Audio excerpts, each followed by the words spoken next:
అందరికీ నమస్కారం. గత వీడియోలో మనం ఉద్యోగి సర్వీస్ పుస్తకంలోని మొదటి, రెండవ మరియు మూడవ పేజీల గురించి వివరంగా తెలుసుకున్నాం. మొదటి 3 పేజీల్లో ఉద్యోగి వ్యక్తిగత వివరాలు, విద్యార్హతలు మరియు ఇతర ప్రాథమిక సమాచారం నమోదు చేసే విధానాన్ని చూసాం. ఇప్పుడు 4వ పేజీ వివరాలను ఎలా ఫిల్ చేయాలో చూద్దాం. ఈ పేజీ ఉద్యోగి యొక్క ఉద్యోగ సంబంధిత వివరాలను పూర్తి స్థాయిలో నమోదు చేయడానికి చాలా కీలకం. 4వ పేజీలోని మొదటి కాలం నందు ఉద్యోగి ప్రస్తుత పదవిని నమోదు చేయాలి. ఉదాహరణకు ఎస్జిటి, స్కూల్ అసిస్టెంట్, పిఈటి వంటి పదవులను రాయాలి. ఉద్యోగి ఏ శాఖకు చెందినవారో స్పష్టంగా నమోదు చేయాలి. 2వ కాలం నందు ఉద్యోగి యొక్క ఉద్యోగ రకం శాశ్వతమైనదా లేదా తాత్కాలికమైనదా అనే వివరాలను నమోదు చేయాలి.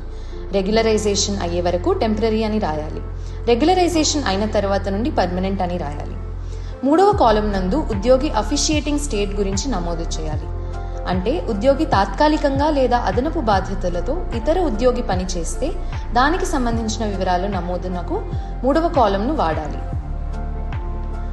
4వ కాలం నందు ఉద్యోగి ప్రస్తుత హోదాలో పొందుతున్న వేతనాన్ని నమోదు చేయాలి. ఇది ఉద్యోగి సాధారణ జీతానికి సంబంధించినది. ఇతర ఎలవెన్సులు లేదా తాత్కాలిక భత్యాలను ఇందులో చేర్చకూడదు. 5వ కాలం నందు కేవలం అఫిషియేటింగ్ స్టేట్లో ఉన్న ఉద్యోగులే భర్తీ చేయాలి. అఫిషియేటింగ్ స్టేట్ ద్వారా ఉద్యోగికి ఎలాంటి అదనపు వేతనం అందుతుందో ఇక్కడ నమోదు చేయాలి.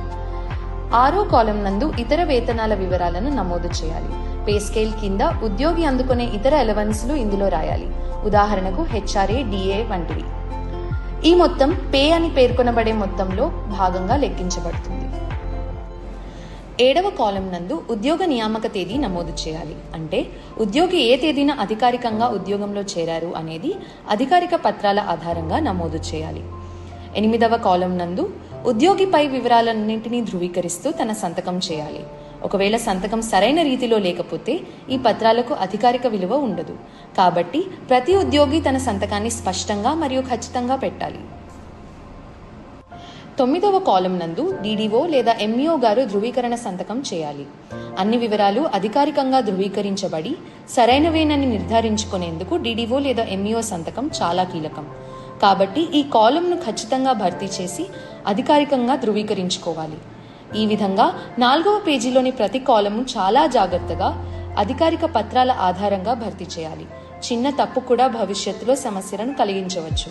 కాబట్టి ఈ వివరాలను పూర్తి శ్రద్ధతో నమోదు చేసి అధికారి ధృవీకరణ పొందాలి.